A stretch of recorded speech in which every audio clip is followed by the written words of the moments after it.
जोर से होनी चाहिए। संत शिरोमणि आचार्य गुरुदेव भगवान श्री विद्यासागर जी महामुनि राज की, नवाचार्य श्री समय सागर जी महाराज की, गुणायतन प्रणेता भावना योग प्रणेता शंका समाधान प्रोदप जन जन के संत प्रखर वक्ता परम पूज्य मुनिवर श्री प्रमाण सागर जी महाराज की, परम पूज्य मुनिवर श्री निर्वेक सागर जी महाराज की, परम पूज्य मुनिवर श्री संधान सागर जी महाराज की, समस्त मुनि संघ की।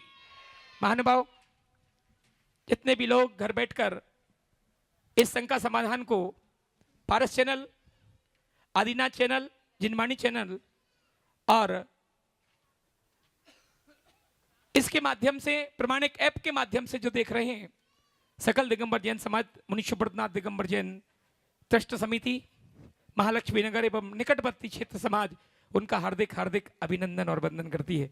आइए महानुभाव, आज जिन लोगों ने गुणायतन से जुड़ने का ऑनलाइन ये सौभाग्य लिया है, मैं उनके नाम यहां पर 1 मिनट में बोलना चाहता हूं।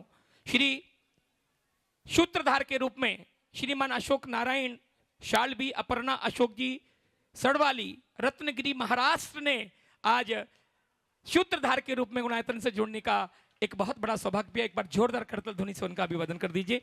निर्माण मित्र में श्रीमान संदीप कुमार जी जैन, सुनीता जी, रोशनी जी, कोमल जी, सिडनी ऑस्ट्रेलिया से ऑनलाइन हमारे बीच में एक गुणायतन से जुड़े, एक बार इनका भी बहुमान कर दीजिएगा। महानुभाव, निर्माण निधि के रूप में श्रीमती लीलिमा जैन, श्री अविनाश फतेहपुरिया जयपुर वालों ने निर्माण निधि के रूप में जुड़ने का प्रयास किया है, एक बार करतल ध्वनि से उनका अभिवादन कर दीजिएगा। श्री विकास जैन, तरंग जैन, जेपी जैन दिल्ली, ये निर्माण निधि से जुड़े हैं, एक बार जोरदार तालियां बजाइए। श्रीमती कुसुमलता जैन, श्री दीपचंद जी जैन हैदराबाद निर्माण निधि से जुड़े हैं, इनके सम्मान में एक बार जोरदार तालियां बजा दीजिए। अमे अतुल उत्तरे कोल्हापुर महाराष्ट्र से जुड़े हैं, एक बार इनके सम्मान में भी जोरदार तालियां बजाइए। श्रीमती नीतू हुकुमचंद जी जैन, नीलेश जैन, निशांत जैन टाटा नगर वाले इतबारी नागपुर, ये भी निर्माण निधि से जुड़े, एक बार इनके सम्मान में भी जोरदार तालियां बजा दीजिए।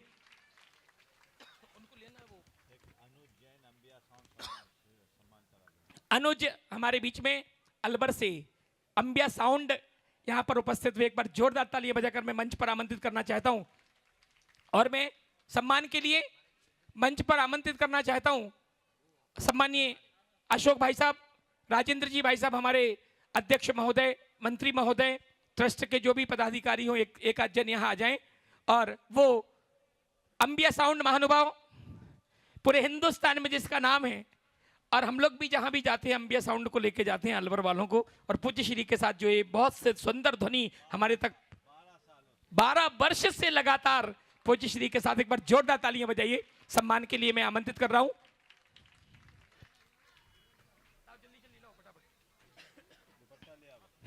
दुपट्टे दुपट्टे ले लो, दुपट्टे जल्दी। अच्छा लाए, हाँ माला ले लो, दुपट्टा ले लो सब, हाँ चले।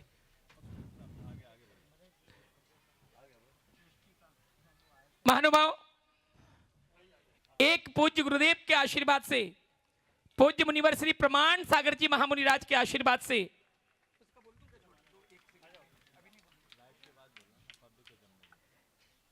आइए ये ऐतिहासिक प्रोग्राम शंका समाधान का जो पूरे विश्व में अपनी एक छाप छोड़ चुका है, जिसको लोग देखने के लिए बहुत लालयत होते हैं, टीवी चैनलों पर बैठे हैं, आइए उसकी शुरुआत हम सीधा सीधा करते हैं। पूज्य मुनिवर संधान सागर जी महामुनि राज के पावन चरणों में नमोस्तु निवेदित करते हुए निवेदन कर रहा हूं कि आज के शंका समाधान को पूज्य श्री आप प्रारंभ करें। नमोस्तु भगवान, नमोस्तु भगवान, नमोस्तु भगवान। आशीष भैया, आशीष भैया के परिवार से माँ, आशीष भैया, आशीष भैया का पूरा परिवार आ जाए, थोड़ी देर में भी 5 मिनट 5 मिनट, हाँ ठीक है। तो अपन चलते हैं। आज आपके इस तुलसी नगर के ही भाग्य फिर से जागृत हुए, और जिनको आप चैनल पर सुनते हैं, आज उनको साक्षात आप अपने नगर में यहाँ पर रूबरू हो रहे हैं, उनके दर्शन करके ऐसे गुरुदेव के चरणों में। और प्रथम प्रश्न के लिए मैं आमंत्रित कर रहा हूँ अंकित राशि जैन, सागर वाला परिवार, ये अपना प्रश्न करें, और उसके बाद में आचार्य विद्यासागर ज्ञानशाला महालक्ष्मी नगर तैयार रहेंगी। उपस्थित हैं अंकित राशि जैन। हाँ माइक वहां तक पहुंचाओ, साहिल गया। नमोस्तु महाराज।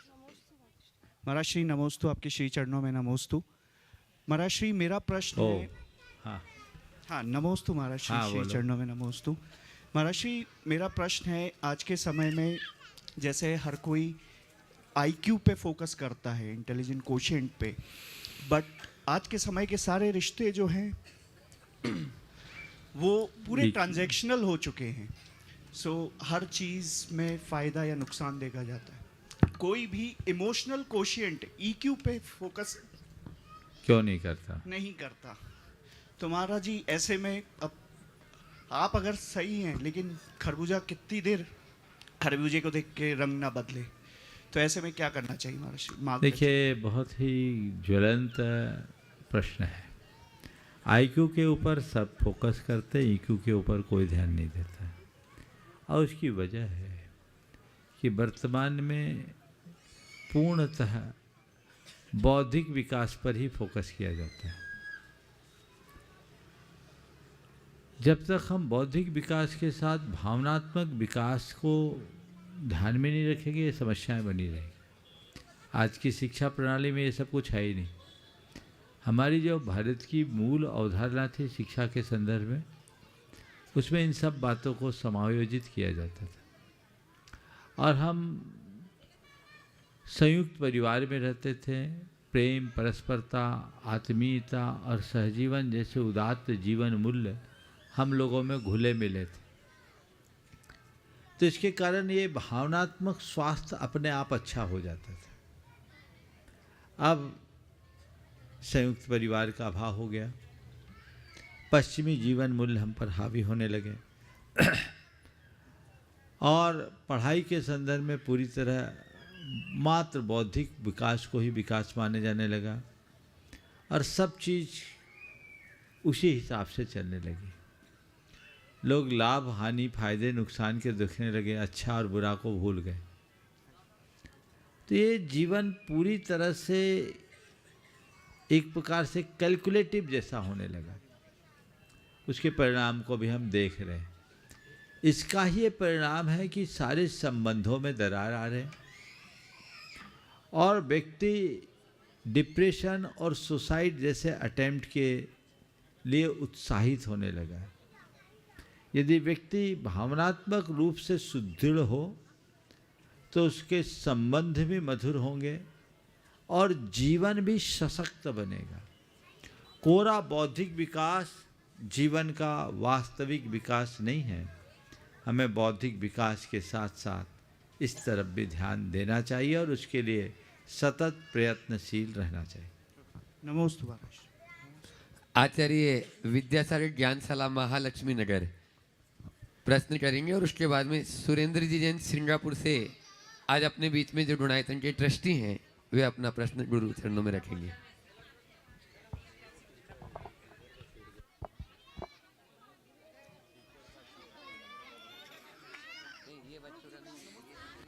सभी महाराज जियों को नमोस्तु।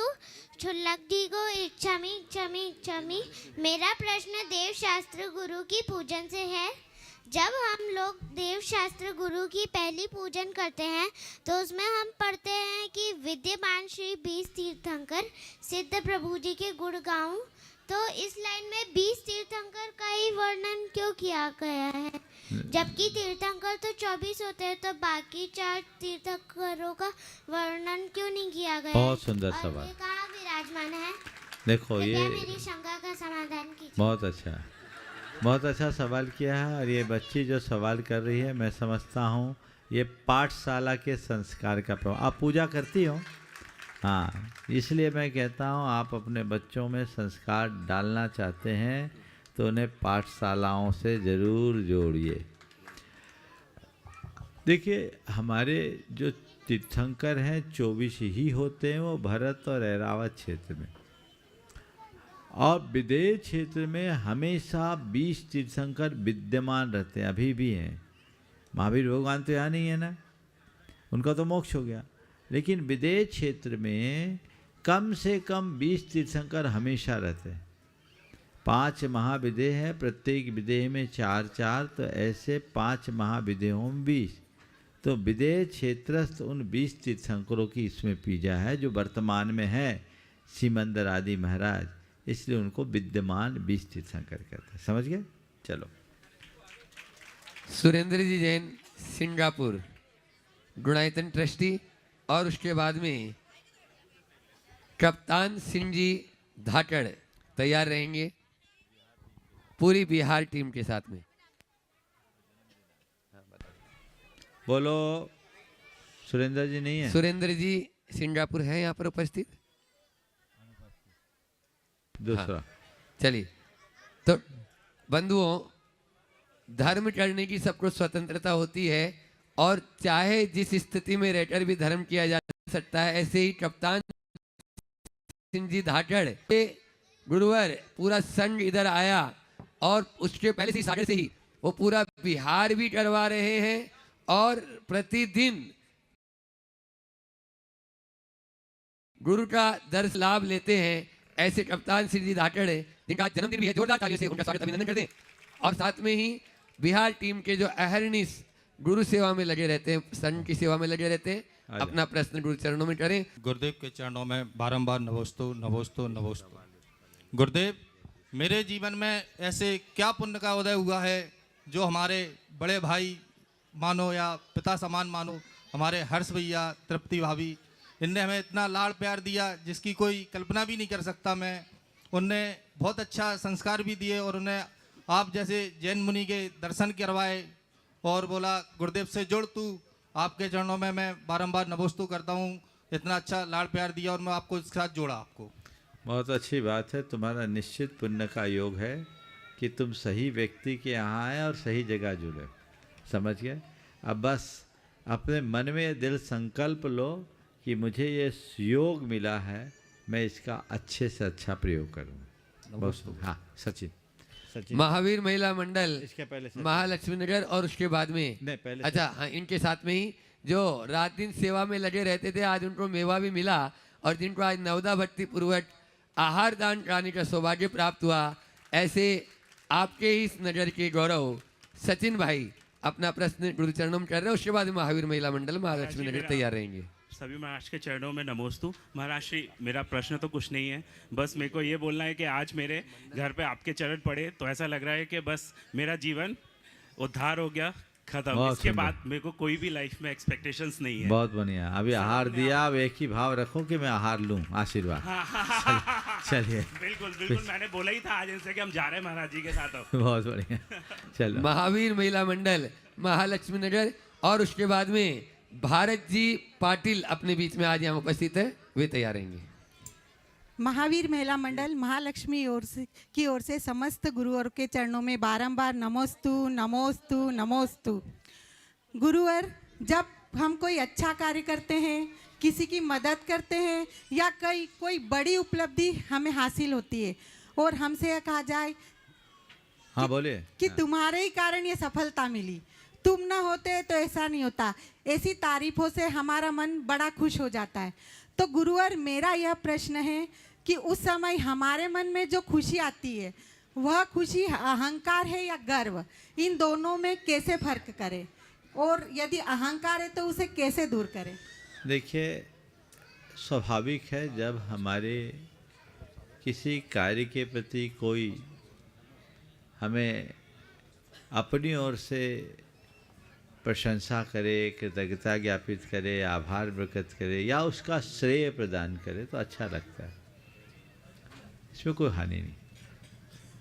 ये हर्ष भाव है, इससे मैंने गर्व कहूँगा ना अभिमान। लेकिन इस हर्षातिरेक में फूल जाना और अपनी औकात को भूल जाना अभिमान है, जो पतन कर देता है। इसलिए हमेशा ये सोचना चाहिए कि मैंने मुझसे जो कुछ भी बोला गया है, मुझे उस पर खरा उतरना है, और जो ये कह रहा हो कर रहे हैं, और सामने वाले से कहें विनम्रता से कि आप ये जो क्रेडिट मुझे दे रहे हैं, ये आपका बहुमान है, पर मेरा इसमें कुछ भी नहीं है, मैं तो केवल निमित्त हूँ, ये केवल संयोग है।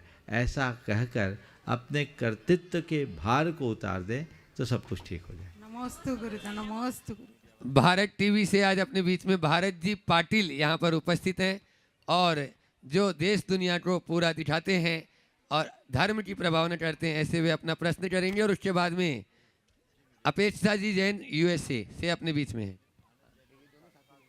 हाँ, साथ में ही आनंद जी जैन, उमेश जी तिवारी जो जी मीडिया से अपने बीच में है। एक बार जोरदार इन सभी का ताली ऐसे बजा रहे हो। अरे जैन धर्म की प्रभावना में ये अपना बहुत बड़ा योगदान दे रहे हैं और आगे भी देंगे। आपकी ताली यदि तेज बजेगी तो योगदान अच्छे से देंगे, बहुत तेजी से बजाएं। साथ में ही इनके साथ में अनिल जी सीए यहाँ पर उपस्थित हैं। वे भी गुरुवर के जो वचन हैं उनको जन जन तक पहुँचाने में अपना बहुत बड़ा सहयोग कर रहे हैं। इनके माध्यम से अपना प्रश्न करेंगे। ये जो गुरु जी के चरणों में भारत जी पाटिल भी प्रश्न करेंगे, उमेश जी तिवारी जी भी, और भी गुरु आदेश से। गुरु जी के चरणों में नमस्तु। मैं इंडिया टीवी से हूं और विशेष तौर पर आया हूं। आपसे काफ़ी समय से चाहता था कि आमने सामने मुलाकात हो और मैं पूछ सकूं, लेकिन सबसे बड़ा प्रश्न आज, क्योंकि जो अभी टेक्नोलॉजी के साथ हम चल रहे हैं, हम टेक्नोलॉजी का इस्तेमाल कर रहे हैं, लेकिन गुरुजी आज का सबसे बड़ा जो मुद्दा है वो ये है, लोग शिकार हो रहे हैं साइबर का हम जागरूक कर रहे हैं। मैं चाहता हूं कि आपके माध्यम से इनको जागरूक किया जाए कि ये डिजिटल अरेस्ट और तमाम ऐसे फ्रॉड जो हम अपने जो परिवार के साथ कहीं घूमने जाते हैं, अपनी पर्सनल डिटेल हम आजकल शेयर कर रहे हैं और उसी का इस्तेमाल करके लोग इसका शिकार कर रहे हैं। आप कैसे देखते हैं लोगों को कि लोग जो भोले भाले लोग हैं जो फंस जाते हैं, डिजिटल अरेस्ट का शिकार हो जाते हैं, अन्य साइबर का शिकार हो जाते हैं? देखिए, बहुत ही ज्वलंत सवाल आपने उठाया। ये बहुत ही दुर्भाग्यपूर्ण और चिंताजनक बात है कि आजकल इस तरह के साइबर क्राइम या डिजिटल अरेस्ट जैसी दुष्प्रवृत्तियां बहुत तेज़ी से बढ़ रही। हमें इसके प्रति लोगों में जागरूकता लानी चाहिए, लेकिन सबसे पहले हमें ये देखना चाहिए कि इसके शिकार कौन होते हैं। इसके शिकार वे ही लोग ज़्यादा होते हैं जो अंधविश्वासी या लालची किस्म के लोग होते हैं या डरपोक लोग होते हैं। तो सबसे पहले आप अपने लालच पर नियंत्रण रखिए, अंधविश्वास को हटाकर आत्मविश्वास को जगाइए और निडर बनने का अभ्यास कीजिए। दूसरी बात, हम कोई भी साधन का प्रयोग करें उसके औचित्य पर पहले विचार करें। आज इंटरनेट है, मोबाइल है या और जो मीडिया का साधन है, वो ये हमारे जीवन के लिए एक अच्छी सुविधा है, साधन है। लेकिन कब? जब तक हम इसका नियंत्रित उपयोग करें तब तक। अगर नियंत्रण खो दे तो यही दुविधा। तो हमें ये चीज़ देखना चाहिए कि किसी भी कार्य का औचित्य कितना है। दूसरी बात, आजकल लोग मीडिया के माध्यम से एक दूसरे से कांटेक्ट बढ़ाते हैं, तो हमें कितनों से संपर्क रखना और क्यों रखना ये भी तो तय करें। आप चाहे जिससे अपना संपर्क बना रहे हो और लेना एक न देना दो, तो फिर आप ऐसे घटनाओं के शिकार तो होंगे ही, क्योंकि ये कलयुग है। यहाँ अपने ज्ञान का सदुपयोग करने वाले लोग कम और दुरुपयोग करने वाले लोग ज़्यादा हैं। तो ये साधन मिल गए तो उसका दुरुपयोग ही करेंगे, वो भरे पड़े हैं। आपको अपने आप को सावधान रखना पड़ेगा। चारों तरफ बिल्लियां घूम रही हो और तुम खुले में दूध रखोगे तो दूध तो बर्बाद होना ही है। इसलिए बिल्लियों से बचो, अपने दूध को सीके पे टांग के रखो ताकि तुम्हारा दूध सुरक्षित रहे और बिल्लियों के आघात से अपने आप को बचा सको। ये प्रयास होना चाहिए। तो इन सब चीज़ों के प्रति एक जागरूकता होनी चाहिए। अनावश्यक और अनपेक्षित संपर्क से बचना चाहिए। अब देखिए, मुझे तो हंसी आती कभी कभी। मैं एक जगह था, हमारे चातुर्मास धर्म प्रभावना समिति के मुखिया थे एक बच्ची थी 12-13 साल की। दोनों एक दूसरे को देखे तो ऐसे मुस्कुराए जैसे इनकी बड़े प्रगाढ़ संबंध है। मैंने पूछा ये कौन है? तो बच्ची बोलती है मेरे मित्र हैं, मेरे फ्रेंड है। 12-13 साल की बच्ची 65 साल के बुढ़े को बोलती है ये मेरा मित्र है। मैंने पूछा ये क्या मित्र था? बोले मेरे फेसबुक फ्रेंड है। अब ये बताओ तुम कर क्या रहे हो? फिर मैंने उनसे बोला कि तुम्हारी पोती इतनी उम्र की है, कभी तुम अपनी पोती से बात करते हो? जो पोती साथ रहती है उससे बात करने का वक्त नहीं, पर फेसबुक में 65 साल का व्यक्ति 12 साल की बेटी से बात करने में लगा हुआ है। आप हर बात को सबके बीच शेयर क्यों करते हैं? जरूरत क्या है? इतने सारे ग्रुपों से जुड़ने की आवश्यकता क्या है? ये जंजाल है। और जितने भी सफलतम लोग होंगे ना, आप देखना वो व्हाट्सएप का तो प्रयोग न के बराबर करते, बल्कि करते ही नहीं। मेरे संपर्क में कई ऐसे बड़े बड़े, अशोक जी बोल रहे हैं मैं नहीं करता, करने का काम ही नहीं। बहुत सारे ऐसे लोग हैं जो बड़े बड़े कारपोरेट के मालिक हैं, वो इन सब चीज़ों को अर्थहीन मानते, इनसे दूर रहते हैं। कई लोग तो ऐसे जो अपने ऑफिस से बाहर इंटरनेट का ही प्रयोग नहीं करते। तो ये जागरूकता आना चाहिए। मुझे बहुत प्रसन्नता है कि आपने इस मंच से सवाल उठाया है। मैं चाहूँगा कि मीडिया आज के समय में जो डिजिटल अरेस्ट जैसी बातें आई है और उसमें कई लोगों को जो तबाह किया जा रहा है और कई इस तरह के जिसको गिरोह बोला जा सकता है, वो इस तरह के कार्यों में एक्टिव है और लोगों को बेवकूफ़ बनाकर झांसा देख के फंसा रहे हैं, उसके प्रति जागरूक होइए। और आप सब एक बात गांठ में बांधिए, शॉर्ट टर्म गेन से बचिए। कोई भी चीज़ आपको लुभावने तरीके से प्रस्तुत की जा रही है, उसकी कीमत कम करके बताई जा रही है या प्रक्रिया को ज़्यादा सरल करके बताया जा रहा है, समझ लेना ये मामला गड़बड़ है। पेट में बच्चा 9 महीना पलता है तभी बच्चा पैदा होता है। 9 महीने का धैर्य तो रखना ही चाहिए। यदि कोई 9 महीने के बच्चे को 6 महीने के पहले बाहर ला रहा है, यानी खतरा है। इतनी बात समझ लो। प्रोसेस के अगेंस्ट आप क्यों जा रहे हैं? आप पढ़े लिखे लोग हैं। अब पढ़े लिखे लोग भी ऐसे घटनाओं के शिकार बनते हैं। क्यों? लालच, अंधविश्वास, ये एक बड़ा कारण है। डर। आप इन सब चीजों से बाहर आइए और अननोन नंबर से बचिए। अब देखिए कौन व्यक्ति क्या, मेरा प्रयोजन है तो बात करेंगे, नहीं बात ही नहीं करना। तो यही तभी आप अपने आप को बचा पाएंगे। नहीं तो कई लोगों के साथ बहुत बड़े बड़े हादसे हुए हैं और उनका जीवन तबाह हुआ है। आए दिन मीडिया के माध्यम से ये सूचनाएं आप लोगों तक मिलती है, तो इसके लिए जागरूकता तो होनी ही चाहिए। हाँ, भारद्वाज जी। हाँ, अपेक्षित गुरुवर के श्री चरणों में मेरा बारंबार नमस्कार है। मेरा नाम उमेश भारद्वाज है गुरुवर, और मैं इंदौर में एबीपी न्यूज़ के लिए पत्रकार हूँ। एक छोटा सा प्रश्न है, 2 लाइन से शुरू करूँगा। ये पहले एक गाना लोग सुनते थे, एक फिल्म का गाना था कि थोड़ा है थोड़े की ज़रूरत है, और उसके बाद एक चौपाई भी है कि गुरुवर इतना दीजिए जामे कुटुंब समाए, मैं भी भूखा ना रहूं और साधु भी भूखा ना जाए। तो गुरुवर, संतोष की जो परिभाषा है, क्या हर मनुष्य उसको समझ पाया है? और क्या वाकई में संतोष हर व्यक्ति के लिए अलग है? क्या मेरे लिए संतोष अलग है? क्या किसी और के लिए संतोष अलग है? और अगर है तो उसकी परिभाषा क्या है? ये एक गूढ़ प्रश्न है, यक्ष प्रश्न है, जिसका मैं चाह रहा हूँ आपके माध्यम से मुझे भी उत्तर मिले, मैं भी उससे संतुष्ट रहूं और जो लोग सुन रहे हैं उनको भी ये उत्तर जो है मिल सके। देखिए, संतोष हमारे जीवन का एक बहुत बड़ा गुण है और संतोष एक बहुत बड़ी उपलब्धि भी है। इसे कई रूपों में परिभाषित किया जा सकता है। आज के समय में जब कभी भी हम संतोष की बात करते हैं, मैं अक्सर कहता हूँ प्राप्त को पर्याप्त समझो।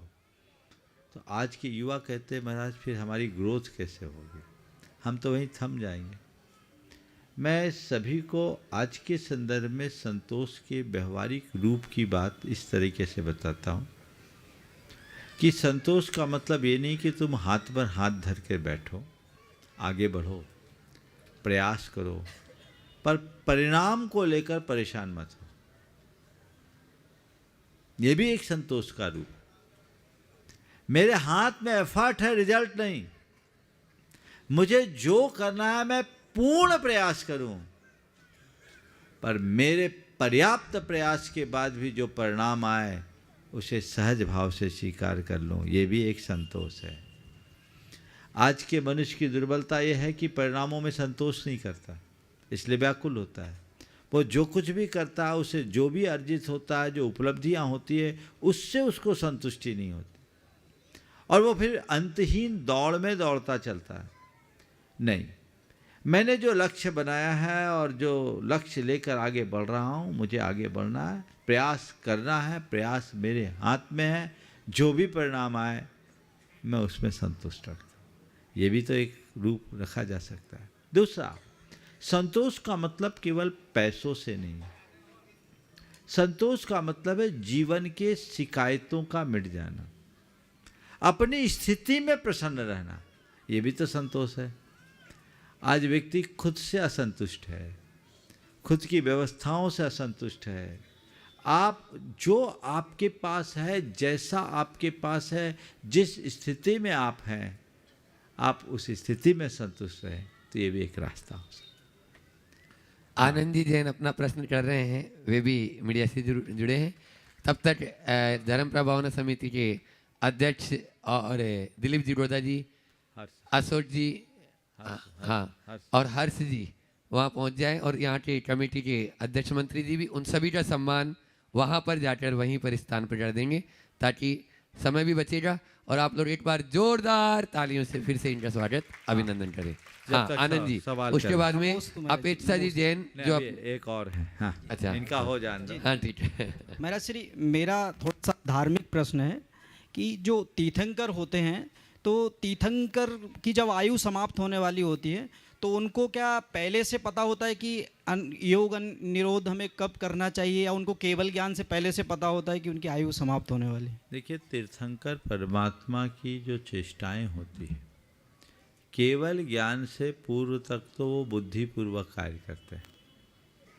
केवल ज्ञान हो जाने के बाद वो मन के पार चले जाते हैं, तो इसलिए उनकी कोई भी क्रिया बुद्धिपूर्वक नहीं होती। सब कुछ सहज और निष्प्रयास होता है। वह केवल नियोगता होता है, समझ गए? तो उनका सारा प्रयास एक नियोग बना रहता है और नियोग के अनुरूप काम करता है। नमस्ते। हाँ, आप भी पूछेंगे? हाँ, एक बार पहले प्रश्न हो जाने दीजिए, फिर करिएगा। महाराज जी के चरणों में नमोस्तु नमोस्तु। महाराज जी, आज आपका सानिध्य प्राप्त हुआ है और हमारा कोई शंका, ऐसा कोई शंका नहीं है, बस आपके आशीर्वाद के लिए आए हैं और आशीर्वाद अपने साथ साथ अपनी बहन के लिए भी आशीर्वाद मांग रहे हैं। हमारी बहन जो है एक सीवियर प्रॉब्लम से गुजर रही हैं, कैंसर से गुजर रही हैं और एक एडवांस स्टेज पे हैं। बस आपसे प्रार्थना कर रहा हूं, बहुत बहुत आशीर्वाद है, आपका आशीर्वाद बने, जल्दी स्वस्थ होकर। और अपनी बहन जी को बोलिए भावना योग का प्रयोग करे, नियमित भावना योग का अभ्यास करे, तय मान करके चलिएगा, उन्हें जरूर लाभ मिलेगा। जी महाराज जी, नमस्ते। हाँ, समिति के पदाधिकारीगण और धर्म प्रभावना समिति दोनों ही वहाँ पर स्वागत अभिनंदन कर रहे हैं। और इधर मैं बुला रहा हूँ जो अपने बीच में डेलास अमेरिका यूएस से अपेक्षा जी जैन यहाँ पर उपस्थित हैं। वे अपना प्रश्न गुरु चरणों में रखें, माइक वहाँ तक पहुँचाएं जल्दी से। और मैं देख रहा हूँ कि आशीष जी जैन का परिवार पूरा आ चुका है, बस वह परिवार अब तैयार रहे।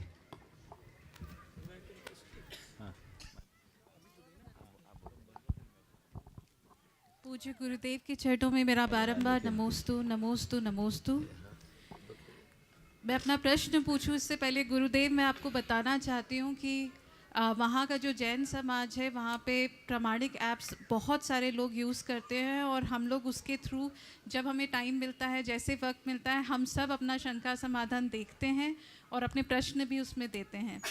मेरा आज का प्रश्न आपके लिए है गुरुदेव कि वहाँ पे जो लाइफस्टाइल है, हम सब लोग एक दिन पुराना खाना या जैसे भी खाना हम लोग से मैनेज हो पाता है वो करते हैं, पर उसके दुष्प्रभाव सबको पता नहीं है कि वो हमारे शरीर को किस तरह से इम्पैक्ट करेंगे, हमारे माइंड को किस तरह इम्पैक्ट करेंगे।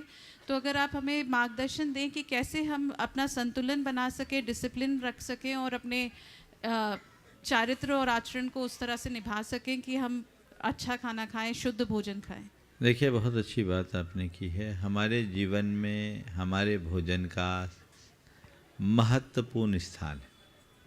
अपने यहाँ तो एक कहावत है, जैसा खावे अन्न वैसा होए मन, जैसे पीवे पानी वैसी होए बानी। और हम अपने जीवन में जो कुछ भी करते हैं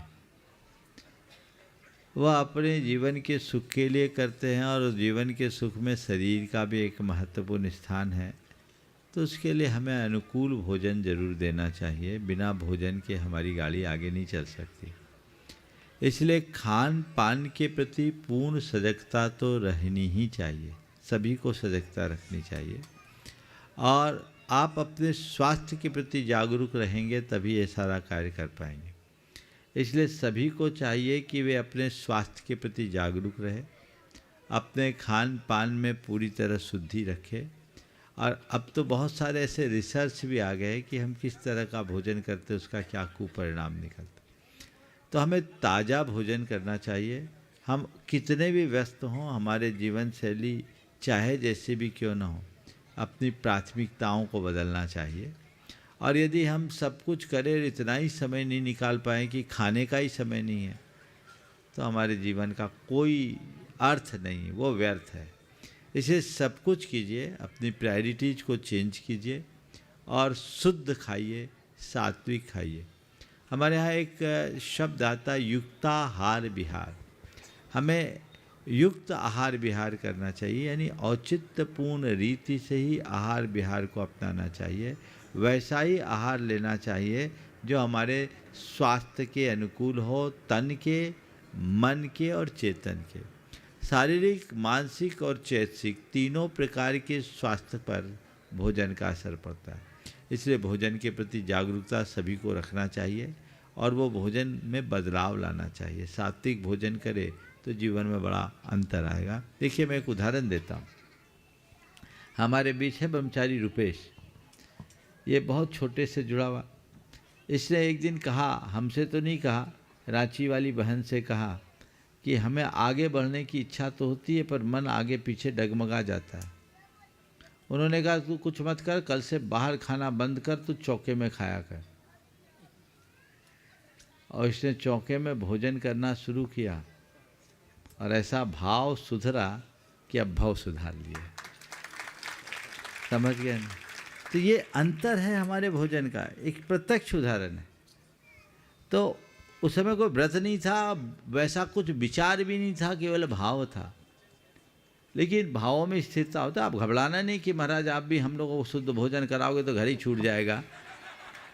कोई जरूरी नहीं घर छूट जाए, पर तो तुम जो चाहोगे वो हो जाएगा। जीवन व्यवहार में अंतर आएगा। इसलिए ऐसा अपने खान पान में शुद्धि का ध्यान रखना ही चाहिए। हमारे बीच में गुणायतन से बोलने दो। जुड़ने के आशीष लिए भैया। अभी नितिन भैया बुलाए। आशीष भैया जी जो गुणायतन के ट्रस्टी के रूप में आज जुड़े हैं। कुमारी अंजलि जी, निर्मल जी जैन, श्रीमती प्रभा जी जैन, आशीष समीक्षा कैवल्य घुबारा से हैं। छतरपुर घुबारा महालक्ष्मी नगर में इनका निवास। मैं पूरे परिवार को आमंत्रित करना चाहता हूं, वो यहाँ पहुंचे मंच पर। पूज्य श्री का मंगल आशीष लें। और द्रोणगिर सिद्ध क्षेत्र के संयुक्त मंत्री के रूप में भी हैं। मैं समिति से निवेदन करूंगा, हर्ष भैया, विजय जी कृपया पधारें। और हमारी मुनीश्वरनाथ दिगंबर जैन जिनालय के ट्रस्टी भाई मोदी जी, अभिषेक जी, दो लोग आ जाएं, 2 लोग, यतीन्द्र मोदी, अभिषेक जल्दी आ जाएं मंच पर। और बड़जात्या जी आ गएगा, आ जाएं मंच पर, आ जाएं।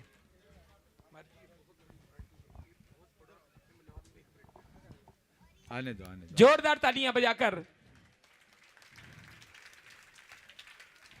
ओ, लाओ ये दुपट्टा दे दो, दुपट्टी। आ जाओ, आ जाओ, हाथ लगा। आ जाओ। निर्मल भाई साहब, यतीन जी, मोदी इस साइड जाओ। और अभिषेक जी यहाँ आ जाओ इधर। बहुत सुंदर। एक बार सब लोग जोरदार तालियां बजाकर अभिवादन करें। ओ, देखिए, आगे का क्रम बढ़े उससे पहले आज मुझे बहुत प्रसन्नता हो रही है इस मंच में आने के बाद। जैसे ही हमने शंका समाधान करना शुरू किया, नितिन भैया मेरे कान में आकर के एक भाव व्यक्त किया कि महाराज जी, आज मेरी इच्छा है कि मैं भी गुणायतन का फाउंडर मेंबर ट्रस्टी बनूं। और उन्होंने कहा कि महाराज मैं उसकी पहली किस्त भी आज ही देना चाहता हूँ। बंधुओं, हम बहुत सारे त्यागी और विद्वान समाज में हैं, लेकिन त्यागी होने के साथ साथ दान का भाव रखने वाले लोग बहुत कम होते हैं। तो आज इन्होंने ये भाव व्यक्त किया है। इनके पिताजी, इनका पूरा परिवार यहाँ है, सब यहाँ आ जाए। और मैं चाहता हूँ इस त्यागी का अभिनंदन त्यागी से करें। और हमारी बहन सुनीता जो गुणायतन की शिरोमणि संरक्षक है, वो आकर के नितिन भाई का अभिनंदन करेंगे और उनका साथ देंगे ब्रह्मचारी सुरेश और राजेश। परिवार को बुला लो। हाँ, पापा जी हैं? हेलो, एक बार जोरदार अभिनंदन कीजिए। अनिल भैया और अमित हो यहाँ, बिंदु, सीमा, जो भी यहाँ हो आ जाए। पूरा परिवार, नितिन भैया का पूरा परिवार आ जाए।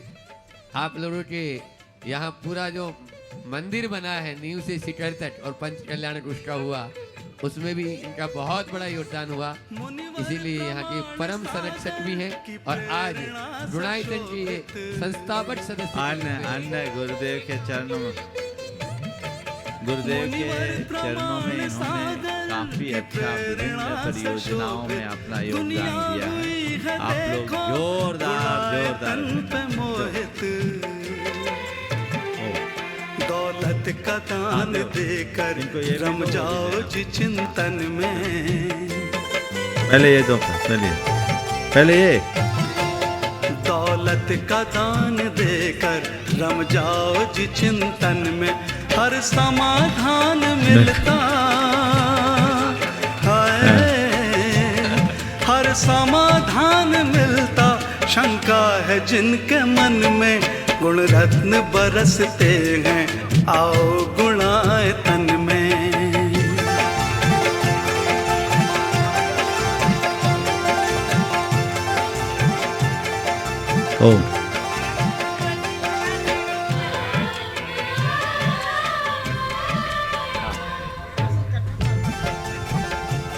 हाँ, प्रश्न कर रहे हैं? ठीक है। दिनेश जी मंत्री जो आपके यहाँ के तुलसी नगर के हैं, अपनी पूरी कमेटी के साथ में, पूरी समिति के साथ में एक प्रश्न कर लेंगे शीघ्रता से, समय कम है। और उसके बाद में जयवंत हो हमारे दिनेश जी, प्रमाण सागर। महेश जी, जोशी जी आज आगे, जो अच्छा जोशी जी आज आ गए अपनी पूरी टीम के साथ में। मुनिवर प्रमाण राजीव जी पार्षद, वो भी यहाँ पर मैं देख रहा हूँ सामने उपस्थित है, बैठे हुए हैं। और एक पार्षद जी का नाम राजीव जी पार्षद, और इन्हीं के साथ में दिनेश जी जोशी जी, महेश जी, पहले दिनेश जी, महेश जी जोशी जी, दिनेश जी करो, समय हर समाधान बारंबार वंदन, नमोस्तु हर समाधान मेरा परम सौभाग्य है जिनके मन में, तुलसी नगर विद्यालय के निर्माण प्रक्रिया में प्रथम सीढ़ी से लेकर आज तक जो भी सब कार्य हुए हैं, आयोजन हुए हैं, उनमें निकटता के साथ सहभागिता का मुझे परम सौभाग्य मिला है। और इस दौरान हम सभी ने सभी अवसरों पर बार बार निरंतर ये महसूस किया है कि इस जिनालय में विदेश में महिमा सभी विभिन्न कार्यों को करने के दौरान बहुत सी कठिनाइयाँ आई, लेकिन वो सब कठिनाइयाँ और कार्य कार्य बिल्कुल निर्विघ्नता से और शीघ्रता से पूर्ण होते गए। जो कहा जाता है कि रातों रात सपने पूर्ण हो जाते हैं, लेकिन हमने देखा है कि सपने जो है में थोड़ा जल्दी समय दिन में ही मतलब रात में नहीं हो पाती थी और कार्य पूर्ण हो जाते थे। तो मेरा प्रश्न भगवान आपसे ये है कि इस जिनालय की भूमि प्रतिमा जी और जिनालय में आपका पहला प्रवास तो बहुत संक्षिप्त था, लेकिन इस प्रवास के दौरान आपने क्या महसूस किया, वाकई यहाँ किस प्रकार का अतिशय आपको महसूस होता है? देखो, मंदिर का असर क्या है इसका अंदाज मंदिर के भक्तों से दिया। जिस नगर, गांव और समाज के लोगों में उत्साह दिखे, समझ लो बाबा का चमत्कार। आप लोग अपना उत्साह बनाए रखिए, चमत्कार चलता रहे। महाराज जी, बस मेरे एक छोटा सा क्वेश्चन है कि जो भी शंका समाधान या जो भी सुबह से हम लोग पारस चैनल पे कार्यक्रम देखते हैं, शांति धारा देखते हैं, अभिषेक देखते हैं पूरे देश में, तो घरों में हम लोग कई बार अव्यवस्थित रहते हैं, यानी कपड़े भी अशुद्धि के पहने हैं, कोई चाय ले आए तो चाय भी पी रहे हैं और वार्तालाप भी कर रहे हैं। फोन आ गया तो फोन पे तेज आवाज में ध्वनि में बात करने लगे। तो छोटी छोटी चीजों में ध्यान नहीं रहता है कि टीवी पे अभिषेक शांति धारा चालू है और हम लोग फोन पे तेज आवाज भी बोल रहे हैं, कुछ अपशब्द भी बोल देते हैं, चाय भी पी लेते हैं, इधर से उधर निकल रहे हैं, वो बातें। तो इससे पाप लगता है या पुण्य का बंध होता है? ये हमें जागरूकता रखनी चाहिए। बहुत अच्छा, बस जागरूकता रखनी चाहिए। बहुत अच्छा सवाल आपने किया है। मैं आप सबसे कहूँगा कि घर में चैनल पे आने वाले धार्मिक आयोजनों को एक प्रोग्राम की तरह मत देखिए, उसे एक अनुष्ठान की तरह देखिए। आपको सच्चा पुण्य लाभ लेना है घर बैठे, तो लगभग सबका शेड्यूल तय रहता है। दिन भर देखने की ज़रूरत नहीं है। दिन भर आपके पास टाइम नहीं है तो मुझे शांति धारा देखना है, तो इतने बजे की शांति धारा मुझे देखना है, तो उतने बजे आप सब कार्य से निवृत्त हो जाइए और वैसे शांति धारा देखिए जैसे मंदिर जी में देखते हैं। मुझे प्रवचन सुनना है तो प्रवचन के का समय सुनिश्चित है, तो आप प्रवचन सुनने के पूर्व अपनी मानसिकता तैयार कीजिए, आगे पीछे सब काम करके आप प्रवचन के समय में प्रवचन सुनिए, तो उसका असर आप पर पड़ेगा और तभी सच्चा पुण्य लाभ होगा। अब खाते पीते बातचीत करते कुछ भी कर ले तो वो केवल ऊपर से होगा, अंदर नहीं होगा। तो अपनी प्राथमिकता को बदलिए ना। फिर महाराज क्या करे, बंद कर दें, मैं ये नहीं कहता, पर एक इस संदर्भ में एक बात कहूँगा। हमसे एक बार किसी ने कहा, महाराज जी कई लोग मंदिर जाते और सब्जी लेके आ जाते, तो सब्जी लेके आने वाले को मंदिर जाने का पुण्य मिलेगा कि नहीं मिलेगा? तो मैंने जो जवाब दिया, आपके सवाल को आप उसी संदर्भ में जोड़ लेना। मैंने कहा मंदिर जाते समय सब्जी नहीं लाना चाहिए। मंदिर जाते समय सब्जी नहीं लाना चाहिए, पर सब्जी लाते समय मंदिर जा सकते हैं। आप अगर घर से मंदिर के लिए निकले सब्जी भूल जाओ, पर सब्जी के लिए निकले और सामने मंदिर आ गया तो भगवान के चरणों में शीश नवा करके जाओ। समझ गया ना? तो इसी तरीके से जिस समय मुझे टीवी पे कार्यक्रम देखना है उस समय सब चीज़ें भूल जाओ, और काम करते समय टीवी में कोई अच्छा कार्यक्रम हो रहा है वो कार्यक्रम जरूर देखो और काम अपने आप छूट जाएगा। समझ गए? चलिए। हाँ। और आज अपने बीच में आपके सबके लाडले पार्षद जी महेश जी जोशी जी और राजीव जी पार्षद जी यहाँ पर उपस्थित हैं। वे अपना प्रश्न गुरु चरणों में कर रहे हैं और उसके बाद में निर्मल जी बढ़जात्या जी वे भी मंच पर आ जाएं, सम्मान भी कर दो। हाँ, और इनके सम्मान के लिए यहाँ की ट्रस्ट कमेटी के 2 मेंबर को बुला लो, अध्यक्ष जी या मंत्री जी। अभी 2 लोग जो नहीं आए, महावीर भैया और कमल जी दोनों आ जाएंगे मंच पर सम्मान के लिए। आप सवाल करो। कमल जी और महावीर जी, केवल 2 ही लोग आएंगे। नमस्ते गुरु जी। मुझे लग रहा है कि मैं बहुत ही सौभाग्यशाली हूँ कि लगातार 2 दिन से आपके दर्शन करने का और आपको सुनने का अवसर प्राप्त हुआ। और मुझे लगता है कि ये जो महालक्ष्मी नगर और तुलसी नगर की धरा है, आपके चरण पादुका पढ़ने से ये पवित्र हो गई है गुरु जी। मेरा आग्रह एक और है कि ये कार्यक्रम लगातार अगर रविवार तक और अगर आप रहें तो श्रद्धालुओं को बहुत उसका लाभ मिलेगा गुरु जी। प्रणाम। भावना भाविए। देखिए आपने कहा है, हमने तो अभी कुछ कहा नहीं, इतना तो हम कह रहे हैं कि कल सुबह तो यहीं हैं, उसके बाद आपका पुण्य जैसा होगा वैसा होगा। महाराज जी, ये क्षेत्रीय पार्षद हैं और पूरी पार्षद के साथ पूरी सदन आपसे निवेदन कर रही है, महाराज जी रविवार तक आप यहाँ रहें, हम सबका ऐसा भाव है, जिससे हमारे बहुत कार्य बनने वाले हैं, जो विशेष कार्य हैं वो भी महाराज जी आपके आशीर्वाद से बन जाएंगे। अगला सवाल निर्मल जी बढ़ जाते आगे। हाँ, सत्कार हाँ, कर दीजिए। निर्मल जी बढ़ जाते हैं, अपना प्रश्न गुरु चरणों में रखें और उसके बाद में सवाल नहीं। हाँ, चलो। अच्छा, आदर्श महिला मंडल यहीं की जो है आपके तुलसी नगर की, और उसके बाद में शिक्षिका गण तैयार रहेंगी पाठशाला वाली, महालक्ष्मी नगर आदर्श महिला। हाँ ठीक है, कॉल लिस्ट दे दो, वहां तक माइक पहुंचाए, आप पहुंचा दो, इधर से यहीं से दे दो, पहुंचाने दो माइक। थोड़ा जल्दी करें।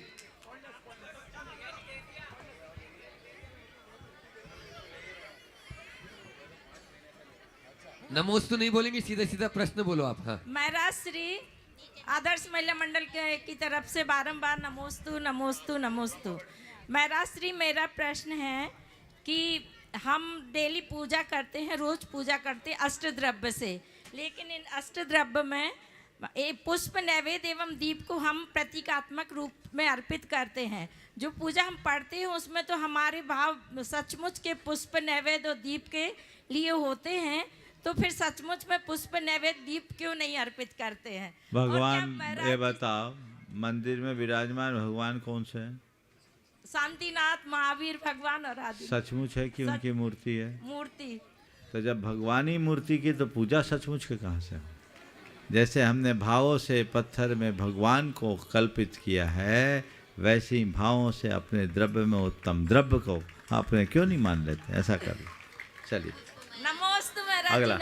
शिक्षिकागण यहाँ के ज्ञानोदय पाठशाला के तुलसी नगर की शिक्षिकागण अपना प्रश्न कर रही हैं, और उसके बाद में तैयार रहेंगे प्रोफेसर नीरज कुमारी जैन। दीजिए थोड़ा ओम।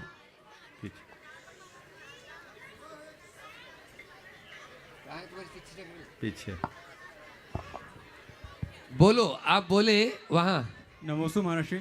महर्षि, विगत 1 वर्ष से हमारे मंदिर में ज्ञानोदय पाठशाला चल रही है, तो उस जब शुरुआत हुई थी तो करीबन 70 बच्चों ने अपना पंजीयन करवाया, पर 1 साल में इसकी अब जो बच्चे आते हैं नियमित, वो करीबन 30 से 35 बच्चे आ रहे हैं, और उसमें भी 10 वर्ष से कम के बच्चे ही आ रहे हैं। तो महर्षि, क्या बड़ों बच्चों को मतलब आने की ज़रूरत नहीं होती है? कभी कभी लगता है कि पेरेंट्स भी सपोर्ट नहीं कर रहे हैं, तो कैसे करें कि उनका बड़े बच्चों का रुझान भी अपने पाठशाला की तरफ बढ़े? देखिए, बहुत अच्छी बात आपने रखी है। बच्चों को पाठशाला के प्रति आकर्षित होना ही चाहिए, और हर उम्र के बच्चों को पाठशाला में लाना चाहिए। पर पाठशाला से बच्चे क्यों कटते हैं, इसके कारण को भी खोजना चाहिए।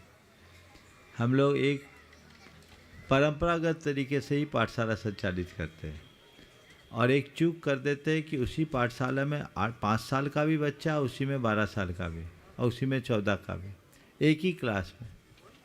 तो ये गड़बड़ होता है। लेवल अलग अलग होना चाहिए, उम्र के अनुसार अलग अलग उनका पाठ्यक्रम होना चाहिए, और एक ही पाठ्यक्रम को भी अलग अलग लेवल को देखते हुए अलग अलग पढ़ाना चाहिए, और थोड़ा आज की टेक्नोलॉजी का उपयोग करके पढ़ाना चाहिए। मैं तो कहता हूँ, आप अपनी पाठशाला को प्रामाणिक पाठशाला से संबद्ध कर लीजिए, बच्चे कभी पाठशाला छोड़ेंगे नहीं। अनुभव ये है कि ज़्यादातर बच्चे पाठशाला के नाम से भागते हैं, लेकिन प्रामाणिक पाठशाला में बच्चे भागकर पाठशाला आते हैं। ये अंतर आप उससे जोड़ सकते हैं, प्रामाणिक पाठशाला के संचालकों से संपर्क कर सकते हैं। आप उसको उनसे उनके प्रावधानों के तहत जुड़िएगा, तो बच्चों में बहुत बड़ा परिवर्तन आएगा। महर्षि, रोज वीडियो भी दिखाते हैं और आधुनिक पाठशाला है, प्रोजेक्टर भी हमारे पास। मैं जो बोल रहा हूँ, आपकी जो एक्टिविटीज है और प्रामाणिक की है, उसको एक बार देखिए, बहुत सुंदर।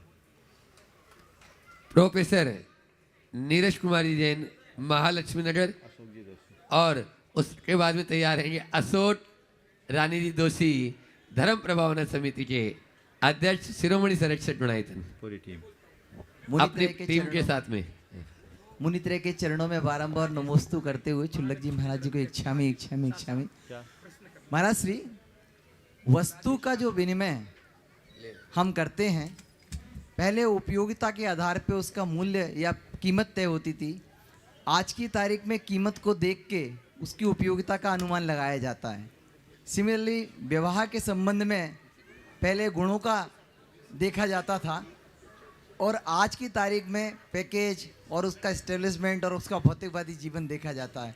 माँ जी एक बात और है, संबंध जो सामाजिक संबंध होते हैं उसमें हम पहले सामाजिक मूल्यों और सामाजिक सरोकारों को देखते थे और आज की तारीख में इनमें ये देखा जाता है कि इस संबंध को निभाने में या इस व्यवहार को करने में मेरा क्या हित हो सकता है, उनसे रिलेशन मेंटेन करना चाहिए कि नहीं करना चाहिए। महाराज ये तीन चीज़ें लगातार बढ़ती जा रही हैं और ये शायद इसके मामले में आप हमारा समाधान करें कि कैसे। इसकी एक ही वजह है, वह है कंज्यूमरिज्म का विस्तार। उपभोक्तावादी सोच ने अब प्रेम और आत्मीयता को एक तरफ कर दिया, आवश्यकता और उपयोगिता को सामने लाकर खड़ा कर दिया। और जब ये ऐसी सोच हम पर हावी होती है तो बाकी सब चीज़ें छूट जाती हैं। तो हमें चाहिए कि हम वस्तुनिष्ठ होने की जगह व्यक्तिनिष्ठ भाव जगाएं और हम जड़ पदार्थों की जगह व्यक्ति का आकलन गुणों से करें तो हम इस समस्या से मुक्त हो पाए। नमस्कार। हाँ, अशोक जी दोषी जी अपनी पूरी टीम के साथ में, और उसके बाद में तैयार रहेंगे महालक्ष्मी नगर की पूरी कमेटी राजेश जी जैन सासा अध्यक्ष की नेतृत्व में। मुनि संघ के चरणों में सशत वंदन, क्षुल्लक जी को इच्छा में। महाराज श्री पहले तो निवेदन है ओम पहला निवेदन तो ये है महाराज श्री की अभी 2024 का करीब करीब अंतिम दौर चल रहा है, तो हम चाहते हैं एक भावना योग करके इंदौर के लेवल पे कहीं भी आप करवा दें जो अंतिम इस साल का भावना योग होगा।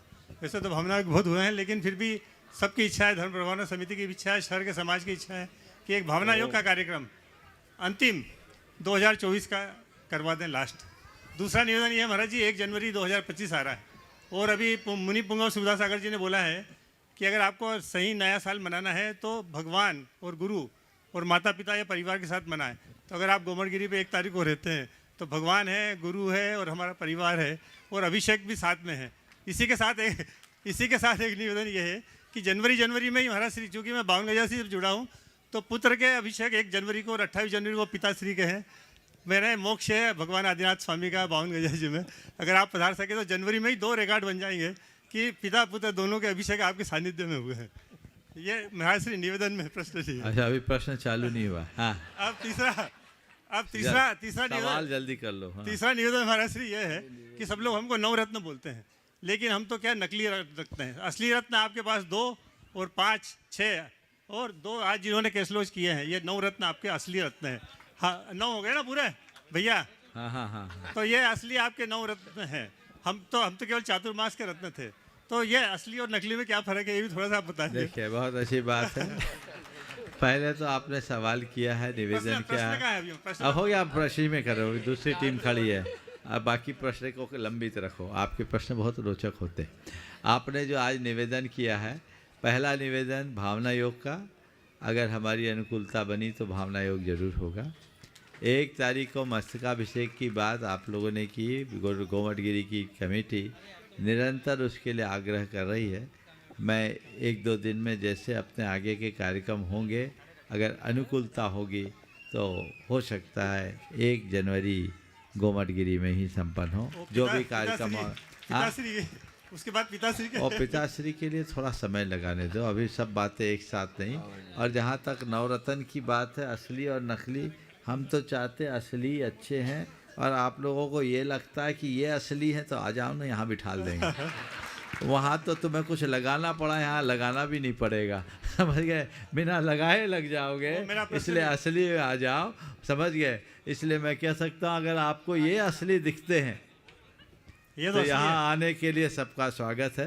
पर मैं कहता हूँ नकली को तो मैं ऐसे ही पसंद नहीं करता, सुधार देता हूँ। ये महाराज के 9 रत्न हैं तो ये दरबार के रत्न बन जाओ, उसमें भी कोई बात नहीं है। चलिए राजेश। सूट तिटाड़ी है महाराज प्रश्न एक महालक्ष्मी नगर की पूरी कमेटी और उसी में जैन वीर सेवा दल महालक्ष्मी नगर, वो भी उसी में खड़े हो जाएंगे। नमोस्तु अलग महाराज से जी, नहीं। नमोस्तु। 30 सेकंड है, जल्दी बोलो। जी हाँ। महाराज जी, मेरा तो एक ही निवेदन है कि 2 दिन का प्रवास महालक्ष्मी नगर को मिले, शनिवार और रविवार, और बाकी क्वेश्चन मेरे बेटे का है। जल्दी। हाँ। नमोस्तु महाराज जी,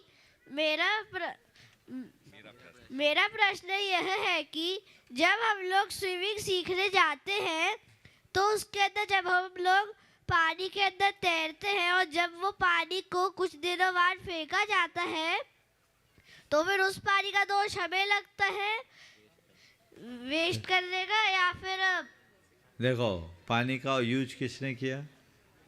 हमने। तो दोष किसको लगेगा? हमें।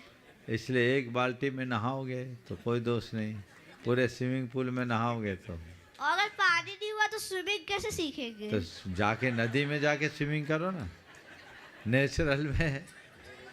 देखो स्विमिंग सीखना है, एक एक्सरसाइज है, पर इतना तो ख्याल रखो कि इसमें दोष तो लगता ही है, इसलिए आज अपने आप को बचाना चाहिए। वैभव नगर समाज भी आज महाराज के चरणों में निवेदन करने आई है। हाँ, महाराज जी निवेदन कर लो जल्दी। हाँ। इधर दे दो वैभव। आधा मिनट बची।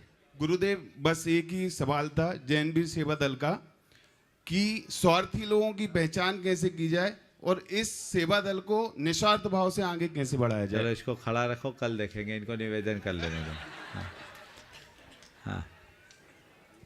मुनि सिंह जी के चरणों में बारंबार नमोस्तु नमोस्तु नमोस्तु। महाराज श्री पूरी वैभव नगर समिति आई हुई है और सभी जन, वो पूरा समाज चाहता है कि आपका सानिध्य प्राप्त हो वैभव नगर के लिए। बार बार नमोस्तु महाराज जी, नमोस्तु। बहुत बढ़िया भावना रखो। बोलो परम पूज आचार्य गुरुवर श्री विद्यासागर महाराज की जय। पूज्य मुनि श्री 108 प्रमाण सागर जी महाराज की जय जय।